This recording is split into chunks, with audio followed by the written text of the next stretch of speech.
बिस्मिल्लाहिर्रहमानिर्रहीम। अस्सलाम वालेकुम। आज की रेसिपी है समर स्पेशल ड्रिंक की और ये बहुत ही मज़ेदार ड्रिंक बनने वाला है। जब आप अपनी फैमिली को बना के देंगे तो आपकी फैमिली को ये बहुत ही मज़ेदार लगेगा और इसे पीने से बहुत सुकून मिलने वाला है।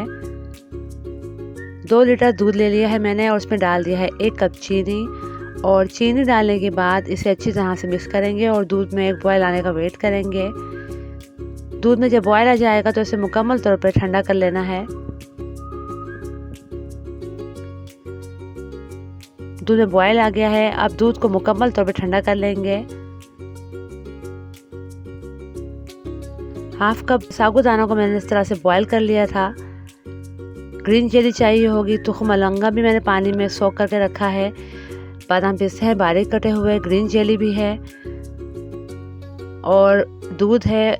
दूध जो है वो रूम टेम्परेचर पर ठंडा हो चुका है। अब इसे मज़ीद ठंडा करेंगे तो इसमें मैंने बर्फ़ डाल दी है ताकि खूब अच्छी तरह से ठंडा हो जाए। ये ड्रिंक जितना ठंडा होगा उतना ही मज़ेदार लगेगा, तो आपने इसे खूब बहुत सारा बर्फ़ डाल के ठंडा करना है और अब बर्फ़ को जो है वो अच्छी तरह से हिलाना है ताकि दूध ठंडा हो जाए। ये ड्रिंक बहुत ही ज़बरदस्त बनेगी इंशाल्लाह और आपको बहुत पसंद आएगी। वैसे भी बहुत गर्मी हो गई है और इस गर्मी में जितना भी आप ड्रिंक इस्तेमाल करें उतना अच्छा है, जो मैदे को भी सुकून दे। और साबूदाना ड्रिंक वैसे बहुत ज़बरदस्त बनता है। अब इसे असेंबल करूँगी तो मैंने बर्फ़ डाल दी है ग्लासेस में। जो मुझे जितने ग्लास बनाने हैं उस हिसाब से ही इसे हम असेंबल करेंगे। लेकिन दूध में जो है आपने अपने पसंद का शरबत डालना है। मैं यहाँ पर ग्रीन शरबत ऐड कर रही हूँ, आप चाहें तो यहाँ पर लाल शरबत होता है वो भी ऐड कर सकते हैं।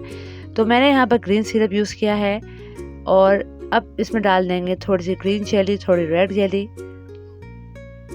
आप चाहें तो येलो जेली भी इस्तेमाल कर सकते हैं और थोड़ी थोड़ी करके आपने जेली डालनी है। और ये ड्रिंक बच्चों को बहुत पसंद आने वाला है क्योंकि बच्चे से बहुत शौक से पियेंगे। अब मैं तकरीबन 2 खाने के चम्मच के करीब डाल दूंगी इसमें साबूदाना बॉयल किया हुआ। साबूदाना बहुत ही हेल्दी एक चीज़ है, बहुत ही हेल्दी होता है और इसे पीने से वाकई में गर्मी बिल्कुल दूर हो जाती है। और साथ में इसमें ऐड करूँगी तुख मलंगा, ये भी बहुत ठंडा होता है। गर्म मौसम में आप इसे जब पीते हैं तो वाकई सुकून मिलता है। इसके बाद इसमें ऐड कर देंगे दूध, ठंडा किया हुआ दूध है हमारा। और अब इसमें सबसे मज़ेदार सा इंग्रेडिएंट ऐड करेंगे जो कि है आइसक्रीम। आइसक्रीम के बगैर तो ये ड्रिंक बिल्कुल अधूरा है, लेकिन आप चाहें तो यहाँ पर अपनी पसंद की आइसक्रीम इस्तेमाल कर सकते हैं और चाहें तो स्किप भी कर सकते हैं। लेकिन आइसक्रीम डालने से बिल्कुल फालूदा लगेगा, खाने में पीने में बहुत मज़ा आने वाला है। और लास्ट में इसमें डाल देंगे बादाम और पिस्ते बारीक कटे हुए और थोड़ी सी जेली भी डाल देंगे, ग्रीन और रेड जेली जो हमने रखी है पहले से। तो इस ड्रिंक को तो आपने इस गर्म मौसम में ज़रूर ट्राई करना है। अपने गेस्ट को भी दीजिएगा तो आपके गेस्ट भी हैरान रह जाएंगे और इसे पीने से बहुत सुकून मिलने वाला है। रेसिपी अच्छी लगे तो लाइक और शेयर करना मत भूलिएगा। अपना बहुत सा ख्याल रखिएगा। ये मज़ेदार सा ड्रिंक आप ज़रूर ट्राई कीजिएगा। अल्लाह हाफिज़।